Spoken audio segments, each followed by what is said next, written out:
Eu gostaria de chamar a Keila. Ela é uma amiga querida, irmãos. Né? Acho que ela vai se apresentar, mas ela é pedagoga, neuropsicopedagoga, serva do Senhor, foi missionária transcultural no Paraguai, trabalha muito com crianças, trabalha com ensinar a nossa língua para estrangeiros, num trabalho social, uma pessoa que eu amo. Né? Gostaria de convidar o irmão Onilson para estar orando por ela e já vou passar a palavra para ela. Amém? A paz do Senhor a todos. Amém? Vamos orar e agradecer a Deus por essa oportunidade que o Senhor está nos dando de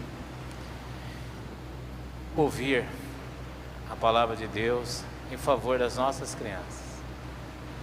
Pai, em nome de Jesus, nós queremos te agradecer, Senhor, pela tua filha, que se dispôs, Pai, para estar aqui, ministrar o seu amor, a sua palavra, a direção, tudo aquilo que o Senhor tem dado de conhecimento para ela, e que ela tenha, cada dia mais ela possa se esvaziar dela mesma, e passar e transmitir tudo aquilo que o Senhor tem colocado sobre a sua vida.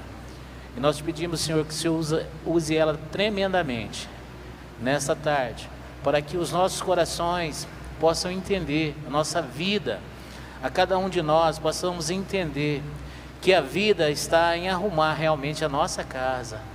A nossa casa é a primeira igreja, e que em tudo, Senhor meu Deus, os nossos filhos, as gerações, os nossos netos, sejam sempre direcionados, Senhor, pela tua palavra, e que nós possamos aprender, coração aberto, coração quebrantado, e praticar tudo aquilo que nós vamos ouvir nessa tarde, porque o Senhor é bom e maravilhoso, e o Senhor envia mensageiros do Senhor para nos direcionar em tudo aquilo que temos que fazer nesta terra, em nome de Jesus. Amém? Graças a Deus. Amém. Boa tarde, irmãos. É uma alegria a gente estar aqui nessa tarde, podendo participar desse mês tão importante. Parabenizo os irmãos pela mobilidade, por esse movimento, por esse mês especial de promover, né, encontros de família. Infelizmente nós estamos vivendo um tempo, né, em que tem se, né, ido tanto contra os princípios da família, querendo destruir tanto, a família está sendo tão atacada, e como é importante a igreja promover momentos como este, para crescimento, fortalecimento, né, de algo que Deus que criou, né, a família, um projeto do Senhor. Agradeço a Alana, tive o privilégio, né, Alana, de conhecê-la e ser professora da Helena durante 3 anos, então é uma família muito querida, né, que eu amo muito, e estar aqui hoje é uma alegria muito grande, irmãos. O tema dessa tarde, a família e os desafios da educação pós-pandemia.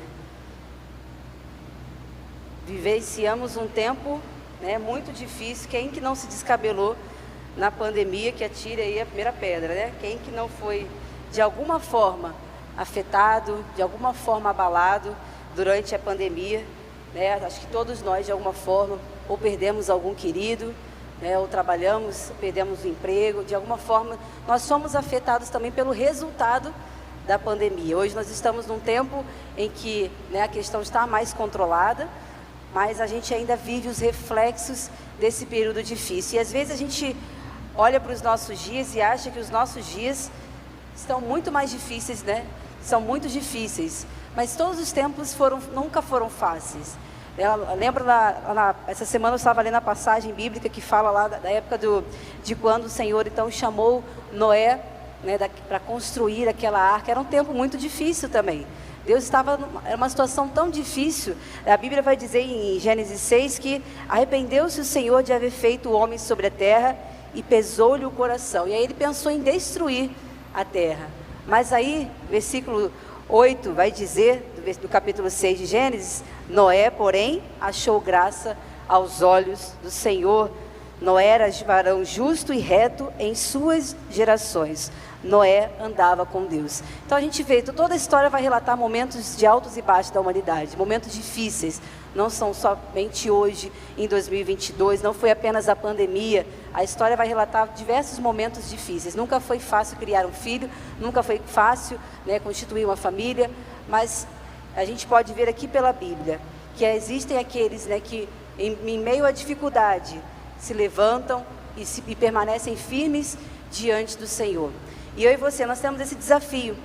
Acredito aqui que nós não temos apenas pais, nós temos aqui mães, nós temos também professores. Levante as mãos, professores, deixa eu conhecer quem é professor, seja na escola bíblica, dominical, seja professor também secular, né, em escolas. E os pais e mães, levantem as mãos, né, a maioria, né, então tem outro, a maioria aí é pai, mãe, também professor. Então é uma realidade nossa, porque nós estamos lidando com vidas, com formação de vidas. Nós temos aí o dever de conduzir essas crianças para que, em meio a essa crise que nós vivemos, né? Essa crise ideológica, crise familiar, crise na espiritualidade também, a gente possa formar homens e mulheres que serão tementes ao Senhor, que não se prostrarão para essa geração, ao Deus dessa geração, mas que se manterão firmes e serão homens e mulheres do Senhor. Vamos então conversar aqui. A pandemia então foi uma surpresa, pegou a gente aí em 2020. Eu lembro que em dezembro de 2019 a gente começou a ouvir notícias, né, a China, questão da China, mas até então, como brasileiro descansado que somos, a gente não imaginava que isso chegaria, né, até a gente. Então a gente ia acompanhando as notícias e não esperávamos que em março, né, acontecesse o que aconteceu. Não me recordo mais ou menos, entre o dia 19 e 20, aniversário de Rio Preto, né, foi quando decretou então que tudo seria fechado, as escolas fechadas, e foi isso que a gente enfrentou. A família aí sobrecarregada, dando conta, né, de ter que trabalhar, alguns trabalhando em casa, outros precisaram continuar trabalhando, os filhos em casa, como é que a gente vai fazer agora? Tem um monte de tarefa para fazer, não consegue assistir a aula. Foi ou não foi, gente? Foi uma situação muito difícil. Para nós, professores também, que tivemos que nos reinventar, né? De uma sala de aula, a gente entrou ali numa tela, tendo que conseguir manter a atenção dos pequenos, realmente foi desafiador. Mas passamos e estamos em 2022. Vamos conversar um pouquinho. Pode passar o próximo slide, Letícia, né? Então nós vamos conversar aqui resumidamente dos nossos tópicos dessa tarde. Nós vamos falar um pouquinho sobre os reflexos da pandemia, né, os resultados disso em nossas crianças, nas nossas famílias. Nós vamos falar um pouquinho aí, e agora família, como que trabalhar a questão comportamental. Então logo em seguida nós vamos falar um pouco mais sobre o comportamento. Depois, meu filho não aprende, será? E nós vamos falar um pouco sobre a neuroplasticidade, o que é isso e como estimular o seu filho, o seu aluno. O perigo das telas, né? A pandemia acabou jogando a gente para aquilo que a gente tanto, né, queria, lutava contra. A gente teve que ficar inserida ali numa telinha, até mesmo as nossas igrejas, né, os nossos cultos passaram a ser online. E ao final a gente vai ter uma reflexão bíblica também, e a gente vai ter um bate-papo aqui, vou deixar aberto para os irmãos poderem participar, tirar dúvidas, nós vamos conversando. Então vamos lá, o resultado então, o que nós podemos ver de reflexos da pandemia? Pode passar. Então nós temos aí alguns dados que a revista Veja Saúde traz para a gente. 22% dos bebês acompanhados em pesquisa pela UFMG, Universidade Federal de Minas Gerais, apresentam suspeita de atraso no desenvolvimento motor e psicossocial. 52% dessas crianças na faixa dos 6 meses de idade demonstram sinais de irritabilidade e inflexibilidade. 36% dos brasileiros de 5 a 17 anos tiveram sintomas de ansiedade ou depressão na pandemia, segundo a investigação da USP. Vamos lá, vamos para mais alguns dados. Próximo slide aí. Pode passar. 12 milhões de crianças passaram a viver em situação de pobreza no país, de acordo com a Fundação Abrinq. 74% dos pequenos até 3 anos estão sem acesso a creches no Brasil, aponta relatório da Abrinq. 29% das crianças de 6 a 10 anos sofreram alterações no sono nos últimos anos, pelos cálculos do Serviço Nacional de Saúde no Reino Unido. Pode passar o próximo. 66% foi o aumento no número de crianças de 6 a 7 anos que não sabem ler e escrever, segundo os dados do IBGE e de Todos pela Educação. 40% do talento das crianças nascidas na pandemia pode acabar desperdiçado se medidas não forem tomadas a tempo. E 10 anos de retrocesso no acúmulo de capital humano é o saldo estimado pelo Brasil Mundial para o Brasil pós-pandemia. Então, esses são os resultados da pesquisa desenvolvida pela Saúde na revista Veja. Tem aí o site também, as informações. E nós vemos, então, que não foi coisa simples, né? Olha os resultados que nós estamos colhendo nas nossas crianças. O atraso na fala, atraso motor, a questão, né, das dificuldades escolares, as desigualdades. E nós vamos comentar aqui no próximo slide, a gente vai ver um pouquinho mais, resumidamente, os reflexos aí. Pode começar o primeiro. A Secretaria... O primeiro, isso. Saúde mental, altos índices de depressão e ansiedade. A Secretaria de Educação do Estado de São Paulo, juntamente com a Fundação Ayrton Senna, fez uma pesquisa e de 2 a cada 3 estudantes apresentam sintomas de ansiedade e depressão. Então, vejam, né, o resultado disso, né, de 10 a 16 anos, esse sintoma. Próximo, baixa tolerância à frustração. Não sei se vocês já perceberam isso nos filhos de vocês, nas crianças com quem vocês convivem. Né, não sabem lidar com o não sabem lidar com percas, né, não fez a vontade dele, né, ou não saiu algo de acordo com como ele queria, que ele planejava, e qual que é a reação daquela criança? Né? Chora, não sabe lidar.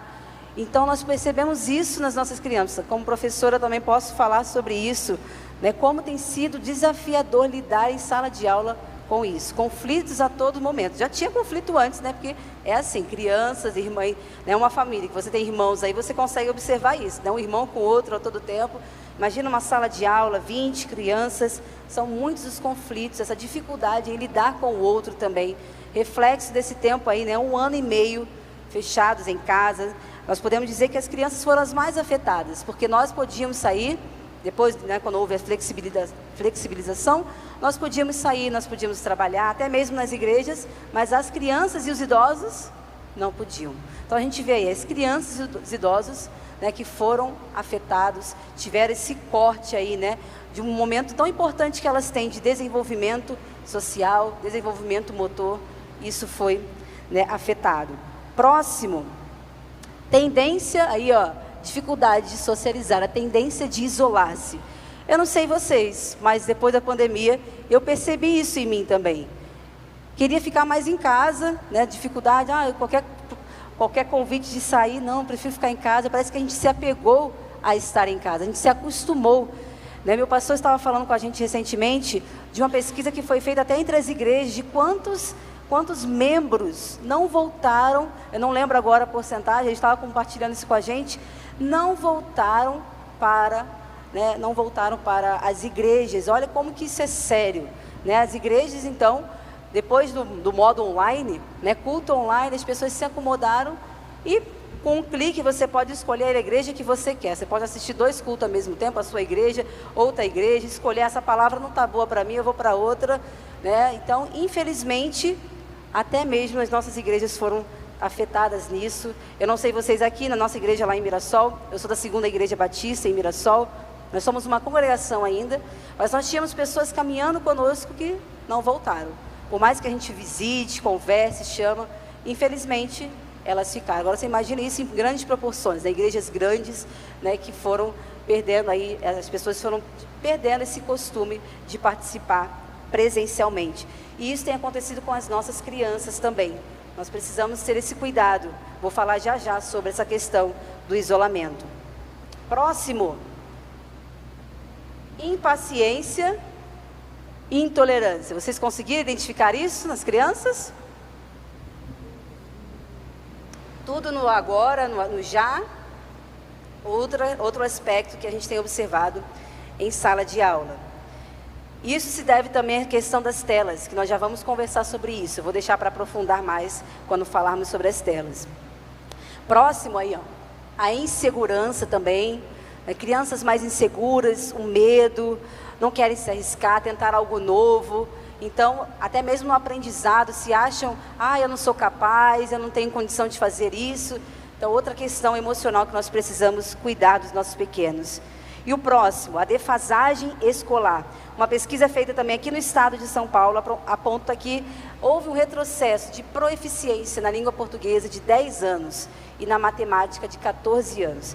Então, vejam, as crianças das escolas particulares, elas ainda tiveram um pouco mais de acesso do que das escolas públicas, porque nem todas as escolas públicas teve atividade, teve aula online, né, proporcionou algo para os seus alunos. Né, nem todas, mas a maioria das particulares promoveu encontros online, promoveu atividades, né, drive-thru, para você entregar material, ver o aluno, mas muitos alunos nesse meio de campo ficaram jogados. Né?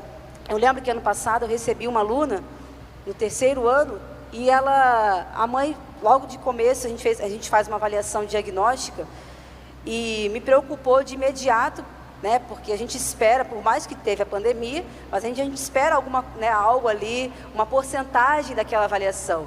E aquela aluna não acompanhou, não teve um aproveitamento, estava indicando, né, que nem o 1º ano, pelas atividades que foram propostas, ela não lembrava, não recordava. E aí, conversando com a mãe, ela me relatou: olha, professora, ela estava numa escola pública, eu tinha que cuidar do meu pai acamado doente, eu trabalhava, cuidava dele quando chegava em casa, tinha que cuidar dela, eu simplesmente não fiz nada com ela o ano inteiro, foi um ano muito difícil, muitas pessoas na minha família doentes, e eu tendo que cuidar, tendo que acolher, e ela ficou, infelizmente.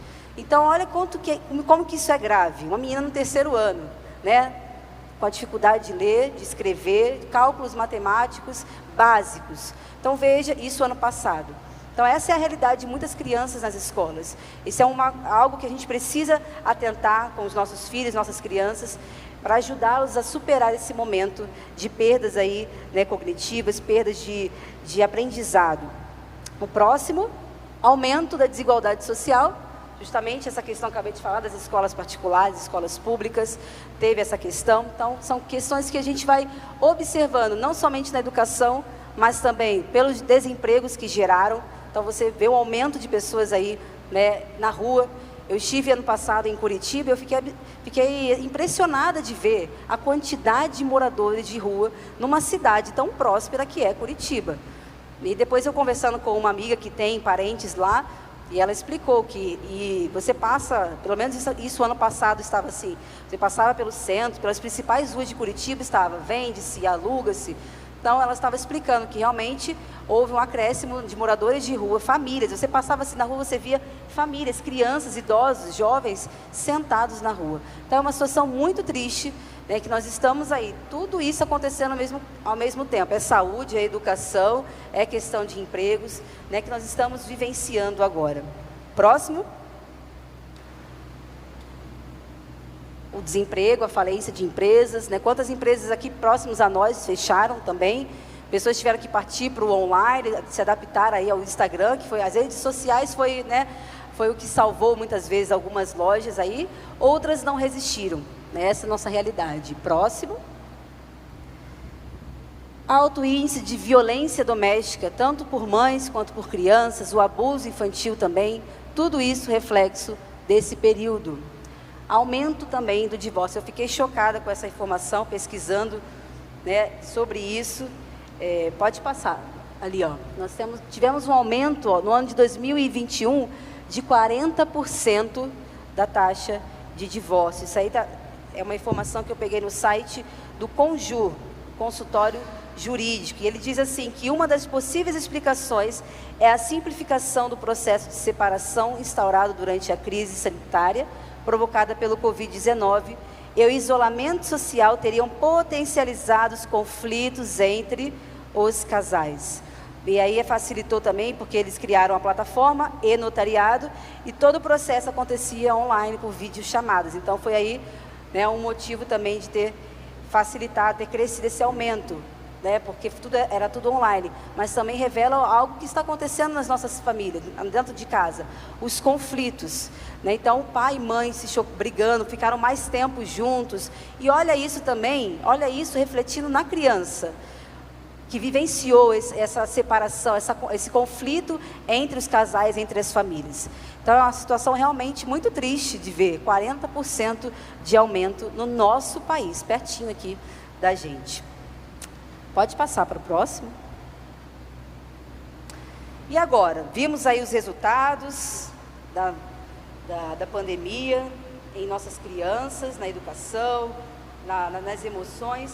E agora, família, o que fazer mediante a tudo isso? Nós já temos um dado, não podemos ficar de braços cruzados. Então, eu trouxe aqui algumas sugestões, né, algumas orientações sobre o que fazer mediante esses dados. Pode passar. Primeiro ponto. Lidando com a dor, frustração. Prepare seu filho para a vida. Infelizmente, eu tenho visto isso, até mesmo dentro da minha família, essa questão, essa dificuldade do adulto de lidar com a frustração da criança. A gente não quer deixá-la chorar, a gente não quer deixá-la se frustrar. Ai, coitado, não ganhou no jogo, perdeu a vez dele, o amiguinho não quis brincar com ele na escola. E a gente, às vezes, pega a dor da criança, mas esquece que ela precisa passar por aquele processo de dor. Né? Tem uma frase de Guimarães Rosa, que eu acho muito interessante, que é: viver é rasgar-se e remendar-se. A vida faz parte, a dor faz parte da vida. Nós precisamos dela para crescer. Então é rasgar, aconteceu aquela situação, a criança precisa identificar: aquilo me machucou, aquilo me magoou, mas eu preciso superar isso, isso vai acontecer comigo. Nem sempre a gente vai ter o papai, a mamãe, a professora para ali tomar as nossas dores, resolver aquela questão, né, no nosso lugar. A criança precisa lidar, nem sempre ela vai ser querida por todo o grupo, tem a questão de afinidade. O amigo olhou torto para ela, professora, por favor, a minha filha está reclamando do aluno que está olhando torto para ela. Então são questõezinhas assim que a gente precisa preparar os nossos filhos para enfrentar isso. Eles vão enfrentar isso no trabalho, na faculdade, né, quando casarem, formarem a sua família. Então nós precisamos permitir a criança lidar com a dor. Até hoje eu compartilhei na minha rede social, no Instagram, que se Davi não tivesse passado pelas dores que ele passou, pelos desertos que ele enfrentou, ele não teria composto os salmos que são hoje consolação ao nosso coração. Olha a importância do sofrimento, da dor, de passar, de se frustrar, de se decepcionar. Isso vai gerar em nós o amadurecimento, o crescimento. E é isso que nós precisamos trabalhar nas nossas crianças. Paulo vai dizer lá em Filipenses: aprendi a viver contente em toda e qualquer circunstância. Olha só, o exemplo que nós temos da vida de Paulo, do apóstolo Paulo. Enfrentou naufrágios, enfrentou açoites, passou fome, mas ele disse também teve fartura também. Mas ele aprendeu a viver contente em todos esses tempos, né? No momento bom, no momento ruim. As nossas crianças precisam experimentar o que é ser feliz verdadeiramente, estando triste, estando passando por uma situação difícil, né? Se decepcionando, se frustrando, porque elas precisam desenvolver até mesmo a questão espiritual. Elas precisam encontrar a alegria delas em Jesus. Não pode ser em coisas, não pode ser, né, em pessoas, mas tem que ser em Jesus. Nós aqui, quantos de nós aqui já não passamos por decepções, por frustrações? E elas não foram uma escola para nós? Não preparou a gente para chegar aonde nós chegamos? Então deixe seu filho se frustrar, converse, não é que você vai deixa ele se acabar lá sozinho. Dê o apoio, esteja ali com ele, mas converse, explique para ele que a vida é assim. Quantas vezes você não passou? Conte para ele de coisas que você já passou e já enfrentou. Ele precisa saber que a vida é feita de altos e baixos. Próximo ponto. A paciência é uma virtude a ser cultivada. Não seja imediatista, a espera é necessária. A gente falou da impaciência lá, né? Que as crianças estão mais impacientes. Não é só as crianças não, nós também estamos impacientes, ou não é? Quem aqui já depois da pandemia se percebeu mais irritado, mais impaciente? Só eu? Por favor, me ajudem. Nós estamos assim também. Eu estou falando das crianças, mas é algo a tratar em nós, a começar em nós, porque nós somos espelhos. As crianças nos observam o tempo todo, e se o espelho estiver manchado ali, elas vão observar. Então nós precisamos tomar cuidado, precisamos começar aqui, cuidar de nós, a casa, né? Fazer a limpeza aqui nessa casa para cuidar dos nossos filhos. E dos nossos alunos também. A paciência. Então, a gente vê que é algo muito difícil da criança, ser paciente, esperar a vez dela. Né? Eu vejo na sala de aula, às vezes eu brinco com ele, gente, eu sou uma só. Né? Passei uma atividade, expliquei, ou provei aqui, eu falo, peraí, gente, eu sou uma só, não dá para atender todo mundo, né, no mesmo momento. Espera. E você vê que as crianças, elas já estão em pé, já estão lá na porta assim, ó. Eu preciso falar com você. Eu falei, não, nós temos um combinado. Precisa falar, o que é? Levanta a mão. Mas levantar a mão, o amigo já está falando. Ele não tem paciência de ouvir o amigo falar para esperar a vez dele. Às vezes ele é o terceiro. Eu falo, você é o primeiro, segundo, terceiro. Então espera chegar a sua vez. E eles estão assim, né? Não gostam de esperar. Isso é normal da criança também. Somos nós, adultos, que precisamos trabalhar neles essa virtude. A paciência é uma virtude. E a Bíblia está repleta de versículos, de ensinamentos sobre a paciência, sobre saber esperar. Né? Se Abraão não fosse paciente, o que seria, né, daquele povo? Da promessa que Deus tinha para a vida dele.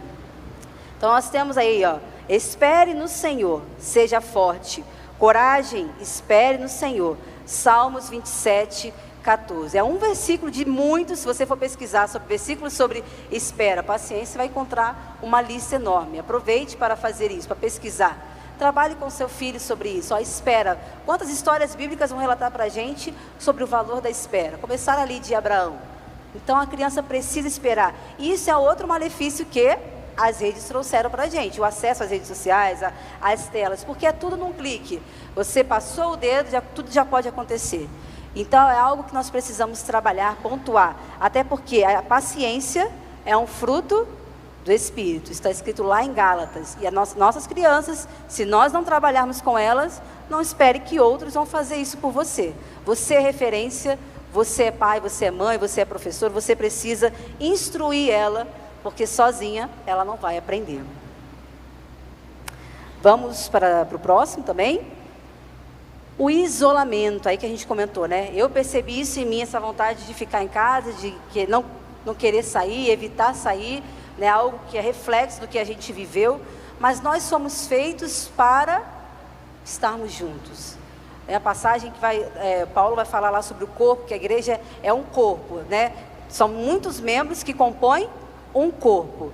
E um membro precisa do outro para existir, para viver, para funcionar bem.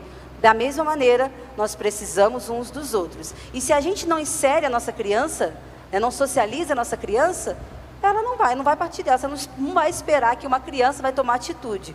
Por mais que ela seja muito... tem crianças que são bem, né, conversam bem, são bem resolvidas, mas elas precisam da nossa orientação. Se você, pai, mãe, tio, avó, professor, você não sai, você evita estar em comunhão com a sua igreja, como é que seu filho vai aprender o valor da comunhão, o valor de estarmos juntos, um com o outro, compartilhando, aprendendo junto, né? Aprender com o colega, olhar as expressões faciais, essa troca, como que vai ser? Ah, mas na escola ele já tem a socialização, deixa ele socializar só na escola. Mas a escola não é o único lugar para socializar. E você precisa socializar junto com ele. Na escola você não está, e você precisa ver como que anda a socialização do seu filho. Então, insira o seu filho, cuide dele, não deixa que ele se isole. Se ele já tem essa tendência, essa característica, comece desde já a trabalhar isso com ele. Porque quanto mais tarde for, quanto mais você deixar, pior, porque ele vai se acostumar a isso. E o próximo, insegurança, né, como estávamos falando. Esse medo de falar, até em sala de aula a gente vê, a criança tem medo de dar uma resposta, medo de errar, medo de tentar algo novo. Eu não sou capaz, muitas vezes a gente pode observar isso, mas eu observo também que isso é uma característica dos pais refletida nos alunos. Recentemente eu atendi uma mãe sobre uma criança desse jeito, e eu observei ali toda a insegurança, todo o jeito da menina descrito na mãe, né? Esse medo, achar que ela não consegue, e ela passa isso sem ela perceber, ela passa isso para a filha dela. Então, cuide do seu filho, da sua filha nesse sentido, valorize.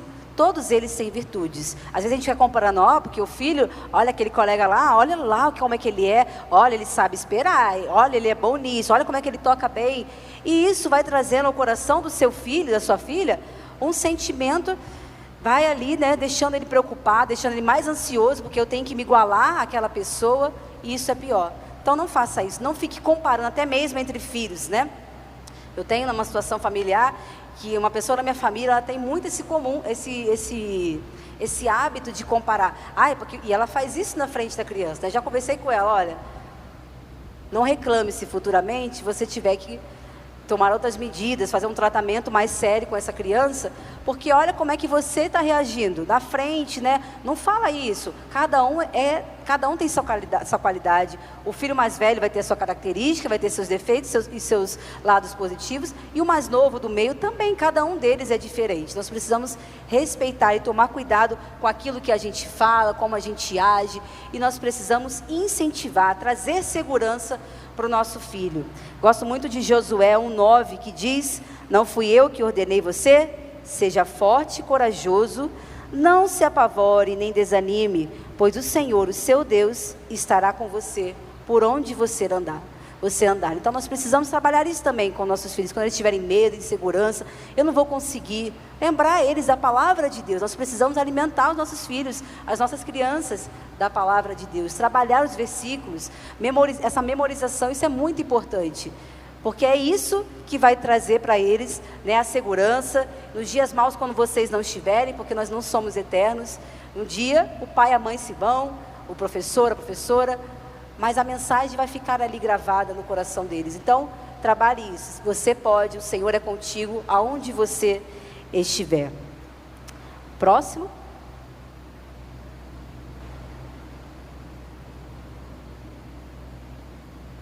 Pais, sejam presentes, não terceirize seus filhos. Famílias saudáveis geram crianças saudáveis, consequentemente, adultos saudáveis. Sabe, a gente observa que os pais ultimamente têm terceirizado muito. Porque a educação é a escola, eu vou deixar essa parte das emoções, vou contratar um psicólogo, ele cuida dessa parte. Está com dificuldade, a gente manda para o apoio. A criança tem 1001 atividades, às vezes no dia, mas o contato com a família. E às vezes os pais querem compensar com presente, compram presentes e presentes e presentes e presentes, mas o maior presente que uma criança precisa e pode ter é você, pai, você, mãe. Vocês são os presentes, elas precisam da presença de vocês. Eu até trouxe essa imagem que você vê ali, né, um pai em partes, né, não está inteiro. E muitas vezes a gente observa isso. Os pais estão no mesmo ambiente que a criança, mas eles não estão por inteiro. É o tempo todo, é o telefone, né? A gente reclama, sai do telefone, sai dessa televisão. Mas nós somos espelhos. E eles fazem aquilo que nós fazemos. Então, muitas vezes o pai, eu fiquei o dia inteiro com meu filho. Mas como é que foi esse dia inteiro com o seu filho? Né? Resolvendo ligações, celular, assistindo televisão. Você ouviu, você gastou tempo de qualidade com ele? Então, para essas questões emocionais que nós falamos, as crianças precisam de vocês. Porque senão eles vão procurar em outras pessoas. E aí é que mora o perigo. Nós estamos em um tempo, né, as escolas cada vez mais afetadas pelas ideologias. E aí, o seu filho, a sua filha, pode começar a admirar um professor, uma professora, que de princípio cristão não tem nada. Então, pais, ajam enquanto é tempo. Se agiu errado até certa maneira, porque é normal, pais e mães, professores, nós erramos em diversos momentos da nossa vida. Mas a partir do momento que a gente tem ciência de que nós erramos e que temos o conhecimento do que é certo, nós precisamos mudar a rota, precisamos desviar e trazer. Vai ser dolorido? Vai. É uma questão de hábito, mas você precisa mudar enquanto é tempo. Seus filhos precisam de você, precisam da sua presença para que eles sejam saudáveis, para que eles cresçam e se tornem homens e mulheres para a sociedade, se tornem homens e mulheres comprometidos, homens e mulheres aí que vão se desenvolver na carreira deles profissional, dentro da igreja também. Então lembre-se, você é peça fundamental nisso, você precisa participar mais ativamente da vida de seu filho, e não terceirize, não jogue para outros a responsabilidade que é sua, cuide enquanto há tempo, enquanto nós temos a oportunidade de cuidar da nossa família. Faça isso enquanto você pode. Vamos para o próximo? Agora aí, um perigo chamado telas, né? Temido aí, muitos já temiam a relação das telas com as crianças, E a gente viu que após a pandemia, por elas ficarem mais expostas por questões de aula, né, ou não, pega o seu telefone, eu preciso trabalhar, pega o seu telefone, pega o tablet, pega o notebook. Infelizmente, a gente sabe que a realidade de um pai e de uma mãe é corrida, são muitos os compromissos. Dá conta de trabalhos fora de casa, dá conta de cuidar da casa, né, outros filhos que você tem.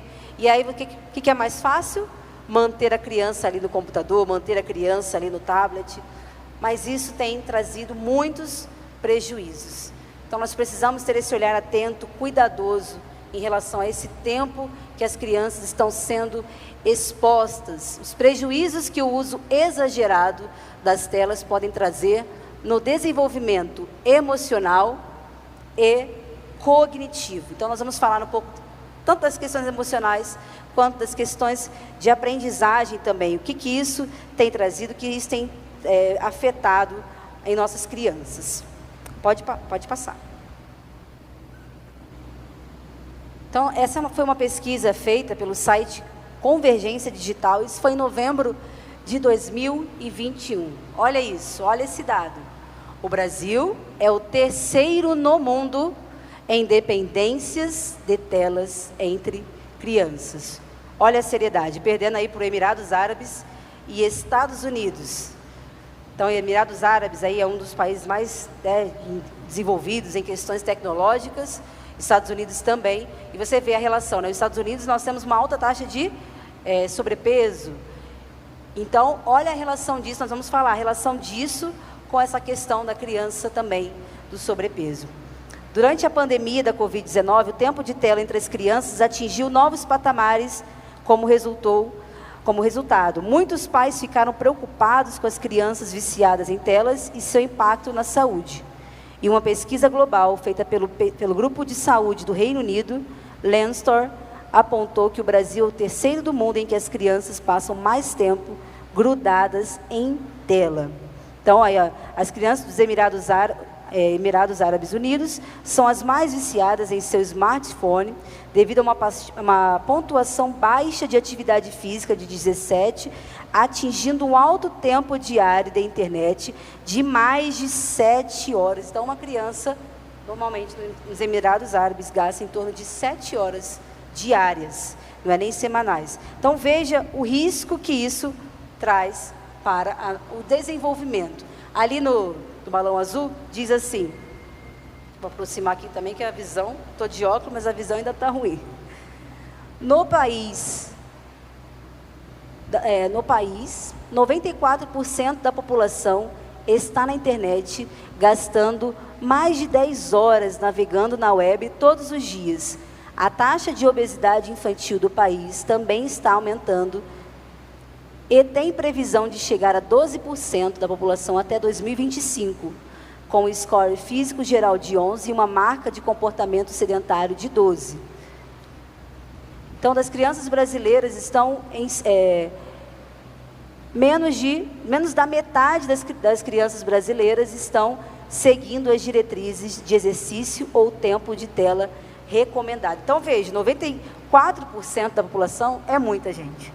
Somos nós, os adultos, os jovens, né, da sociedade aí, mais de 10 horas. E as crianças estão aí, menos da metade desse horário gastando. Então, em torno de 4, 5 horas elas estão gastando por dia nas redes sociais.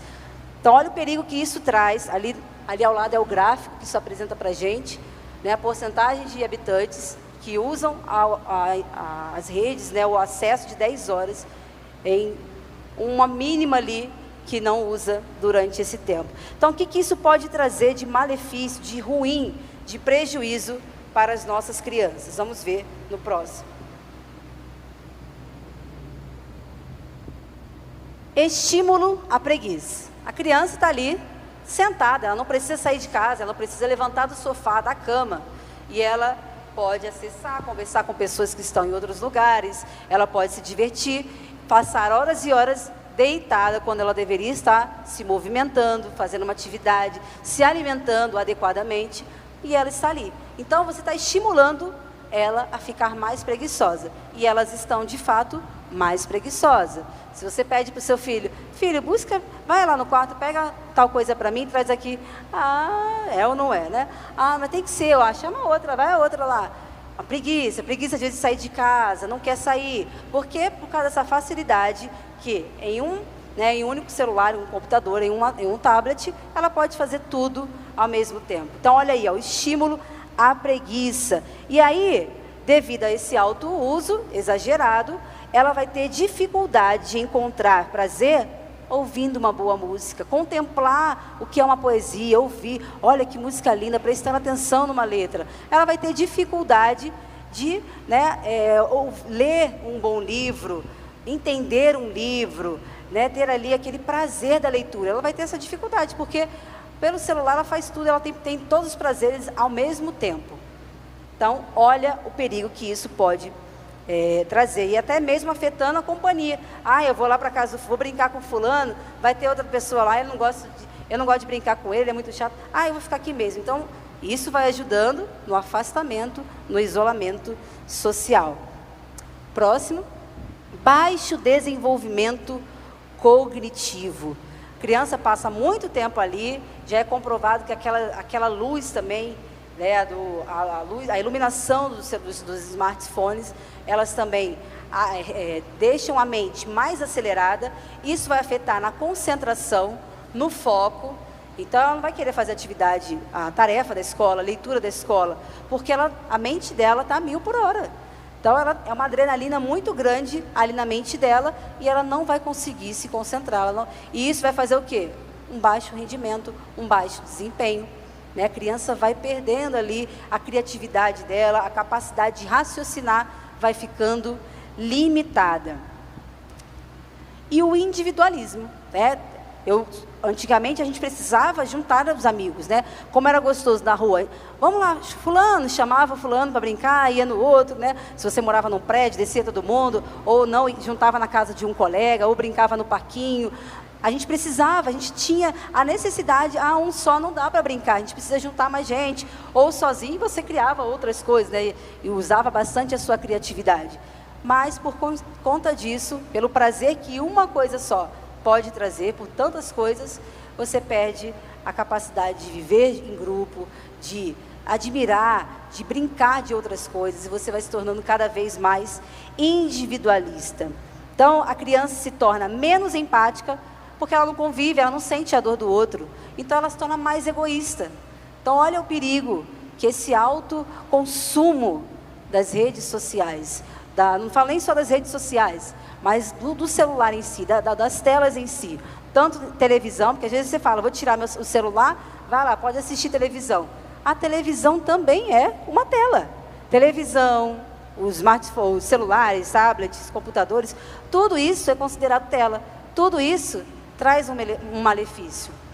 Lógico, temos benefícios? Temos. Mas nós precisamos equilibrar isso. Até mesmo na questão visual, na questão da nossa visão. Nós temos hoje óculos que são próprios para você usar, enquanto estiver assistindo uma tela. Porque tem aqueles raios ali que prejudicam os seus olhos, a sua visão. Quantas crianças recebi que teve problemas de visão, quando a mãe foi ver, o grau altíssimo, porque ficou muito tempo frente à TV, frente a celulares.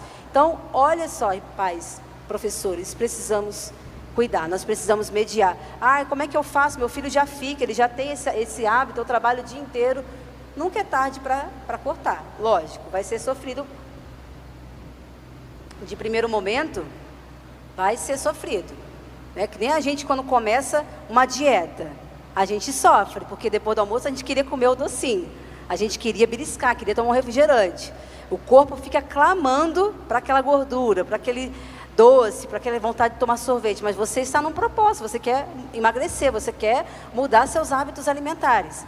Da mesma forma, quando você está criando, educando crianças, eles vão sentir, eles vão chorar, vão ficar nervosos, mas com o tempo eles vão se habituando. Mas aí você tira tudo e faz o quê? Vou deixar ele sentado? Interaja com seus filhos. Nós vamos chegar daqui a pouquinho nessa parte dos estímulos de jogos, de trazer de volta, né, os tabuleiros, jogos de tabuleiros, né, brincar na praça, levar seu filho, né. Aqui em Rio Preto nós somos, né, nós somos bem-aventurados aqui em Rio Preto. A gente tem a questão aqui do Parque Ecológico, Cidade da Criança. Olha que coisa legal que nós temos aqui, essa facilidade. Você pode levar seu filho para brincar ali. Quantas cidades não tem disso, não tem esse lugar assim diferenciado, sem custo, para levar os seus filhos. Então, leve ele para explorar outras coisas. Eu até coloquei aí, não sei se é nesse ou no próximo slide, uma indicação de uma série na Netflix que fala o dilema das redes sociais.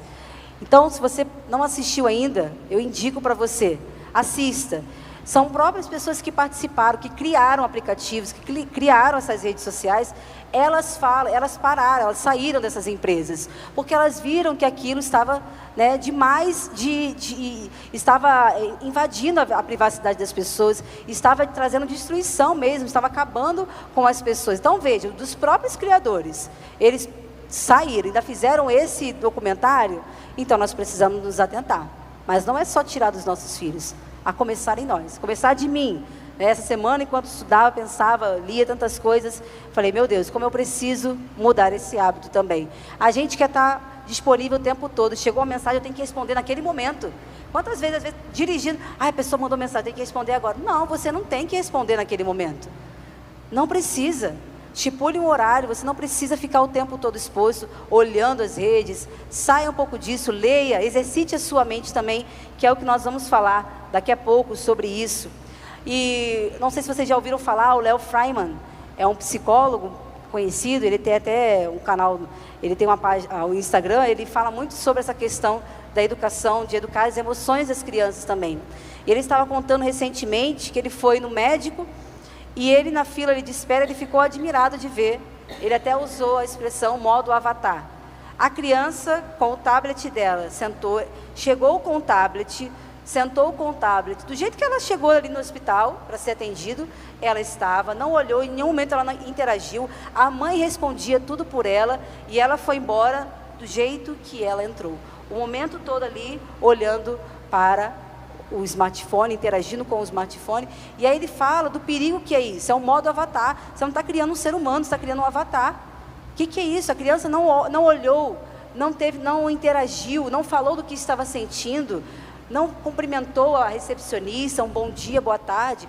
Então, por isso que nós vamos vendo cada vez mais as crianças perdendo a empatia, o olhar pelo outro e se tornando mais egoístas, dificuldade, às vezes, de expressar o que elas estão sentindo, porque elas estão vivenciando muito esse mundo virtual. Eu ouvi essa semana uma expressão que as mídias estão abafando as vozes dos pais. Existe uma influenciadora aí, muito conhecida, que uma mãe mandou mensagem para ela questionando: você, onde já se viu, você tem influenciado a minha filha, você que não sabe de nada, você que tem uns princípios que eu não concordo, está influenciando a minha filha, eu não concordo com isso, você não deveria estar nas redes. E a resposta daquela influenciadora foi até que muito boa. Ela falou: mãe, se eu estou influenciando a sua filha, é porque você não está influenciando a sua filha para nada. Se ela está me seguindo, é porque está faltando você na casa dela. Então, olha quão sério é isso. Quem seus filhos têm escutado, com quem seus filhos estão, né, qual que é o espelho para eles, em quem eles têm se espelhado, quem eles têm admirado, influenciado. Se está influenciando mais os de fora do que os de dentro, então nós precisamos arrumar a casa, precisamos consertar enquanto há tempo. Pode passar para o próximo? E agora?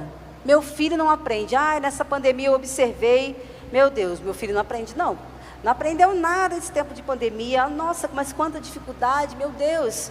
Então nós vamos falar um pouquinho sobre neuroplasticidade cerebral e como que você, pai, professor, pode estimular o seu filho. Será que a gente para de aprender em determinado momento? Nós aqui adultos, vocês estão aqui me ouvindo, vocês estão retendo algo do que eu estou falando, vocês estão aprendendo. As crianças também aprendem, cada uma tem a sua forma de aprendizagem, mas todas elas aprendem. Você também, né? Vou comentar isso brevemente depois. Nós temos aquele que é visual, o auditivo, o sinestésico, aquela criança que não para, que está sempre em movimento, que precisa de movimentar para fazer, ela precisa das experiências, né? A gente chama isso de sinestésico. Mas todos nós temos a capacidade de aprender. Pode passar. Essa parte da nossa palestra, essa reflexão sobre o aprendizado, foi toda mediada, foi feita baseada em reflexões desse livro aqui, Plasticidade Cerebral e Aprendizagem, da Artmed, da Rota e Organizadores, tá? Então, algumas citações que eu vou trazer foram desse livro. Neuroplasticidade cerebral é a mudança do cérebro frente às experiências. O cérebro é plástico, ele consegue se alterar. Vou mostrar para vocês algo aqui. Um exemplo simples, tá? Nós temos um copo aqui, um copo de plástico. Se eu amassar ele, ele vai voltar à sua forma. Ó, amassei, ele voltou. Percebam que existem aqui algumas marcas. Ó, ele voltou 100%? Ele tem aqui algumas marcas. Podemos chamar de cicatrizes que ficaram, mas ele voltou ao seu formato. É isso que acontece com o cérebro, conforme nós proporcionamos experiências, conforme nós vamos mediando situações com os nossos alunos, nossos filhos. Ele vai se adaptando, ele vai criando marcas ali daquilo que foi, da forma como foi trabalhado, do estímulo que ele recebeu. Tá? Até coloquei essa imagem, gostei muito dessa imagem. Todos nós, Deus nos criou perfeitos, com a cabeça, né, perfeitos, lógico, gente, considerando que nós somos pecadores. A questão da anatomia humana. Nós temos aí, Deus pensou em cada detalhe do nosso corpo, os nossos órgãos, e Ele fez a nossa mente aí, o nosso cérebro, capaz de coordenar todos os nossos movimentos, a nossa fala, nossos pensamentos. E todos nós temos aquelas pecinhas, né? Como se fosse ali um quebra-cabeça, um joguinho de montar ali, de formar. Todos nós temos. E à medida que nós vamos tendo experiências novas, nós vamos ajustando essas peças e encaixando cada uma delas. Então, é isso que é a neuroplasticidade cerebral. Tá? São mudanças que vão ocorrendo na nossa mente conforme nós vamos vivenciando, né, momentos de aprendizagem. Pode passar o próximo? Então, ó, por que eu estou trazendo isso para falar de aprendizado? Porque aprender, olha o significado. Significa alterar, significa mudar. E é isso que acontece com o nosso cérebro quando nós somos estimulados, quando nós vivenciamos uma nova situação. Então, o aprendizado é isso, nós mudamos alguma coisa. E olha essa citação. Se compararmos o cérebro com uma argila, esta, quando nova, é mais fácil de moldar, né? Ela está novinha, você consegue ali ir moldando ela com mais facilidade. Bastando um pouco de água, então você molha um pouco a mão e você vai ajustando aquela argila. Com o tempo, porém, o que vai acontecer com aquela argila? Com o tempo ela vai envelhecendo, ela vai se ressecando mais. Então, o que você vai precisar? De uma quantidade maior de água, porque a argila endurece e dificulta a modelagem. Então, quando ela estava nova, pouca água bastava para modelar. Agora que ela já está um pouco, né, mais velha, ela está mais ressecada, nós precisamos de mais água, tá? Então, a água nessa comparação representa as novas aprendizagens e intervenções. Então, isso aí coloca por baixo o mito de que a gente aprende só até determinada idade. Não, nós estamos constantemente aprendendo. Até o dia que a gente parou de aprender, no dia que o nosso coração parar de bater, que a gente morrer ali, aí não tem mais possibilidade de aprendizado. Lógico, quanto mais cedo você trabalha com seu filho, estimula a criança, melhor ela vai se desenvolver. Idiomas, né? Existem estudos que falam, quanto mais cedo a criança for inserida no contexto em que ela aprenda um novo idioma, ela vai rapidinho, né, deslanchar e aprender, do que nós adultos. Mas não é que nós não tenhamos capacidade. Nós vamos precisar de mais ações de aprendizagens e intervenções. Pode passar? Seu filho aprende sim. dificuldades podem surgir, é preciso avaliar. Antes de eu falar dessa questão, a questão da neuroplasticidade cerebral, ela é uma faca de dois gumes. Ela é tanto positiva, a questão do benefício, quando a gente aprende algo novo. Então, nós estamos sempre aprendendo, então isso é algo positivo. Mas ela também pode ser maléfica, no sentido de que aquelas situações ruins, elas também vão marcar o nosso desenvolvimento. Elas vão trazer prejuízo, muitas vezes o meio, experiências ruins que ela vivenciou, questões mesmo de abuso sexual, violência, vícios, vão prejudicar o cérebro também, nosso, adulto, de crianças. Então veja, nós temos aí dois aspectos positivos. Então nós precisamos puxar para o lado, para o benefício do aprendizado e cuidar do ambiente em que nossas crianças estão inseridas. Então nós vamos falar aí sobre dois aspectos que nós precisamos avaliar enquanto pais, né? Você pai, você mãe, em casa, conhecendo o seu filho. O fator ambiental e emocional e o fator biológico. Então o que seria o fator ambiental? É como está a sua casa, é como está o seu relacionamento, a sua família, porque tudo isso afeta no emocional da criança, como os pais se relacionam. Eu nunca esqueço de uma aluna que ela demorou muito para ser alfabetizada, sérias dificuldades, enquanto a turma estava deslanchando, parecia que o grau dela de dificuldade aumentava. E é uma família que vive até hoje em constantes situações de conflito, pai e mãe que xinga, que bate, que briga, vai embora, depois volta para casa. Então, quanto que isso afetou essa menina, o desenvolvimento dessa menina? Então, nós precisamos observar. Temos aí por que ela não estava aprendendo? Por que ela demorou a ser alfabetizada? Pela questão familiar que ela estava inserida, o ambiente que ela estava influenciando isso. Então, se a família participa nas atividades, tarefas escolares, né, se procura ver, deixa eu ver como é que está seu caderno, seu livro. Então, se a família, se o ambiente é um ambiente que promove, que estimula, que participa, que conversa, né, tudo isso vai influenciar. Ou se é uma criança que só estuda para a prova, semana que vem tem prova, então vamos parar tudo aqui, vamos estudar. Amanhã tem prova, deixa para estudar na véspera. Ou se a família já tem uma rotina estabelecida. Então, tudo isso precisa ser avaliado quando você levanta essa questão. Meu filho não está aprendendo. O que está acontecendo em casa? Tem uma rotina? Crianças precisam de rotina. Nós precisamos de rotina. As crianças, muito mais. É uma das coisas que eu converso muito quando eu atendo as famílias. Eu pergunto, como é que é a rotina da criança? E muitas vezes eles falam, não tem.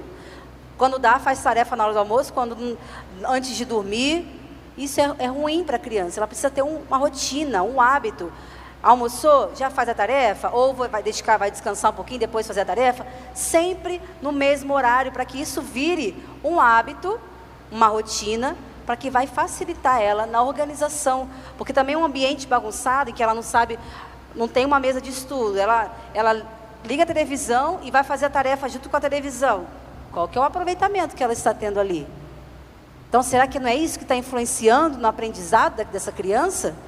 Nós precisamos de um ambiente, eu sempre falo, um ambiente ali mais tranquilo, menos o mínimo de barulho possível, porque a criança é assim, um pio do passarinho, né? Ai, tem um passarinho ali, né? Esses dias lá na sala a gente estava lá, lutando para trabalhar um conteúdo com as crianças, daqui a pouco apareceu um mosquito. E pronto, perdi. Não tive como lutar contra o mosquito.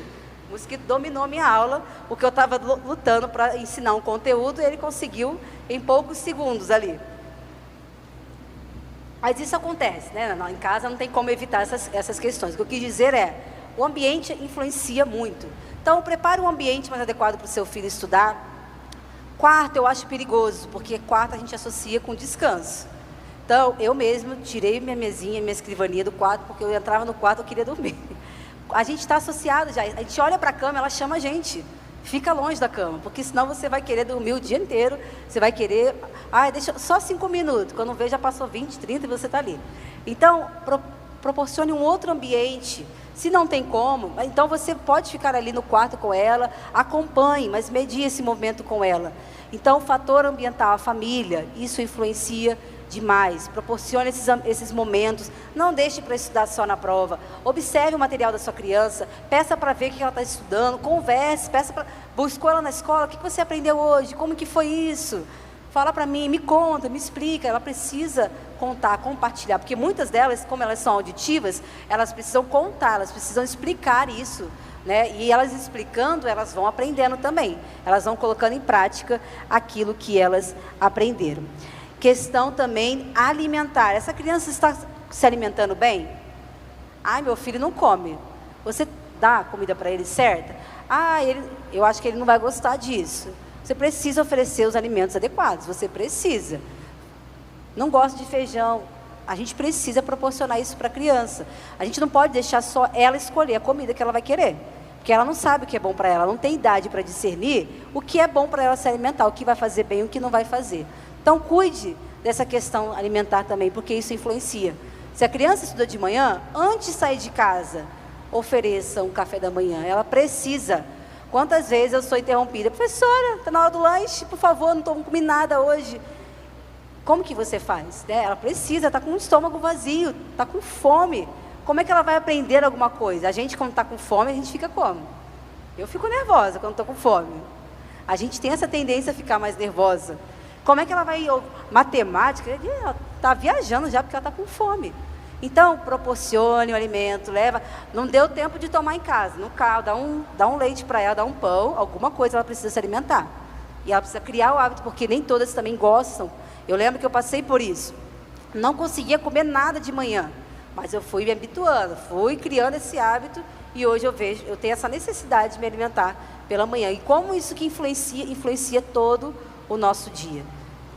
E a questão do sono também, que eu vou falar depois. A criança precisa ter o horário de sono adequado.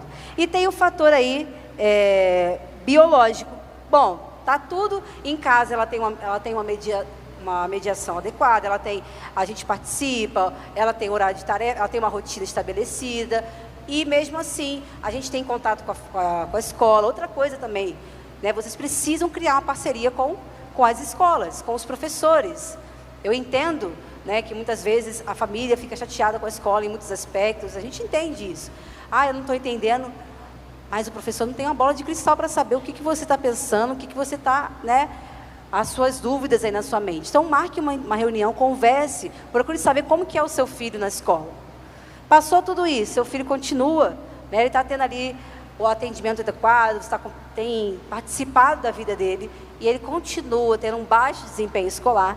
Aí sim você deve procurar ali uma avaliação com o pediatra, que vai te encaminhar para um neuropediatra. Enfim, aí sim você parte para isso. Porque aí nós temos o risco, pode passar. É tudo transtorno? Infelizmente, nós temos essa, né, Alana? Tem um DSM para tudo, tem um CID para tudo. Não que não existam os transtornos e as doenças. Mas, olha isso. Eu atendi uma mãe e relatando as dificuldades, menino muito inteligente, mas com muitas dificuldades assim, comportamentais e tudo mais. E a mãe falou: professora, eu acho que ele tem TDAH. Não é possível, ele tem TDAH. Eu falei: mãe, não, eu assim, não sou eu que dou o diagnóstico, mas assim, eu não acredito que seja isso. Não posso falar para a senhora porque eu não sou médica, é um médico que faz isso. Mas deixa eu entender como é que está a dinâmica familiar. E aí ela foi conversando. O menino chega da escola, almoça e ele fica 3 a 4 horas no tablet dele.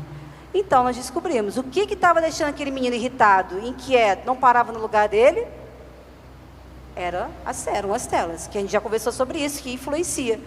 Então, a partir do momento que a família começou a entrar nessa questão, a cuidar, a cortar, a gente teve um resultado. Então, cuidado. Muitas vezes a criança vai ter um transtorno, mas muitas vezes são questões que a gente consegue ajustar em casa, com a rotina, né, com a atenção devida a essas crianças. Um outro fato também, um aluno também nesse ano, muita dificuldade, não sabia ler, escrever, nada, a matemática ainda era melhor esse ano, né, no segundo ano que eu estou esse ano. E eu fiquei muito preocupada na avaliação diagnóstica, chamei a família, e aí eu fui entender que a família, durante a pandemia também, ele perdeu, né?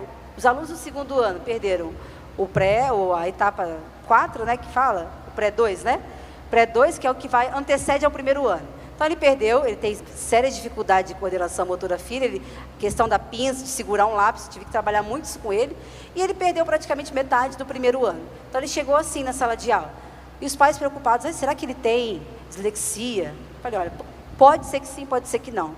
Vamos avaliar, vamos fazer o seguinte, vamos investigar como é que está a situação, vamos proporcionar para eles, né, para essa criança, mais momentos aí de leitura, mais participação da família, façam as tarefas juntos, né, então, incentive, estimule essa criança.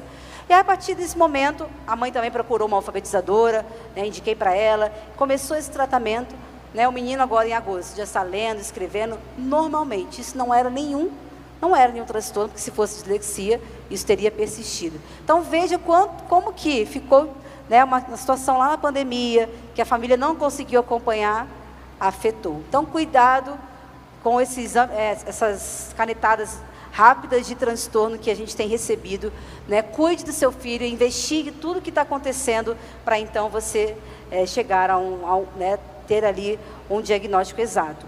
E a questão do sono, a gente já estamos chegando ao fim. Questão do sono. Um sono ruim ou um sono insuficiente tem relação com o comprometimento cognitivo e emocional e com a regulação do comportamento. Então, uma criança que dorme mal, ela não vai render no dia seguinte. Ela pode desenvolver transtornos de humor, transtornos de depressão, por conta do sono. O sono é algo muito sério, a criança precisa dormir pelo menos 8 horas. Ela precisa dormir, esse negócio de dormir depois das 10, a criança precisa dormir cedo, precisa ter uma rotina também. Cada dia dormir num horário também não dá certo isso. Ela precisa ter uma rotina também a começar do sono, porque ela precisa descansar, porque é na hora que ela está dormindo ali que isso vai contribuindo, né, aquilo que ela aprendeu, vai como se fosse abrindo as gavetinhas do cérebro dela e vão guardando todas as informações que ela aprendeu naquele dia. Então, cuide do sono também do seu filho. Agitado ou insuficiente pode resultar em um mau funcionamento cerebral, fatores de risco para o desenvolvimento de doenças. Então, se a criança está tendo um sono muito agitado, acorda demais, né, insuficiente, não consegue dormir, aí você precisa também buscar uma ajuda, buscar uma avaliação, porque isso aí já está mostrando para a gente que tem algo errado. E uma criança que não dorme direito afeta toda a família, porque a mãe também não dorme. Aí, consequentemente, vai brigar com o pai, você dormiu e eu fiquei acordado, né, cuidando. Então, isso afeta toda a dinâmica familiar. Então, procurem ficar atentos em relação ao sono. Isso é muito importante para que funcione o que nós falamos anteriormente da neuroplasticidade cerebral. Então, seu filho, ele aprende, ele precisa de estímulos. Pode passar? Tá, para por aí um minutinho, tá? Então, como mais a gente pode estimular a criança? Só para a gente concluir essa parte aqui e caminharmos para a conclusão. A família muitas vezes se pergunta, né, de que forma eu posso fazer, participar?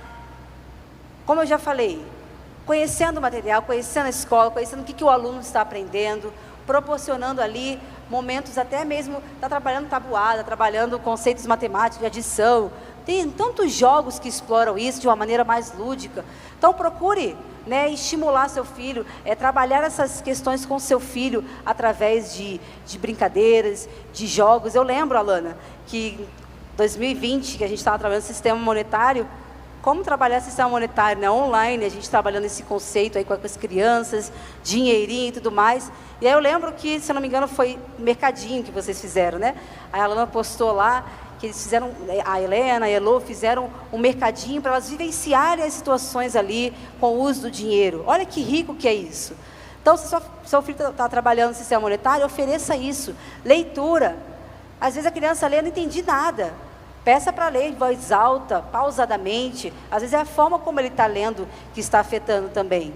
Então, participe mais da vida do seu filho, ouça mais o que a escola, ouça, converse com os professores. E você pode estimular em casa, atividades a mais que você pode fazer em casa. Uma das coisas positivas que a gente precisa falar, né, das telas, é que a gente tem muito mais acesso a materiais.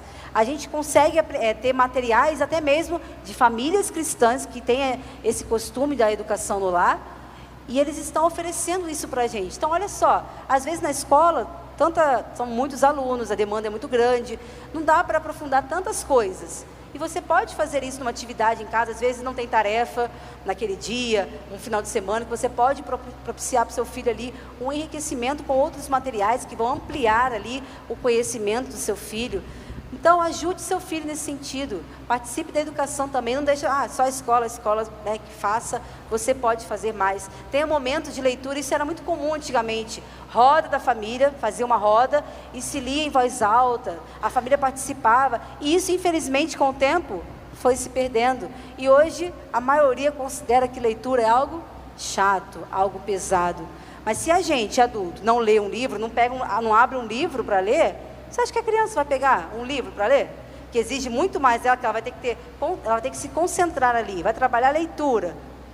Então, se você não faz isso, não tem esse hábito, não espere que seu filho tenha.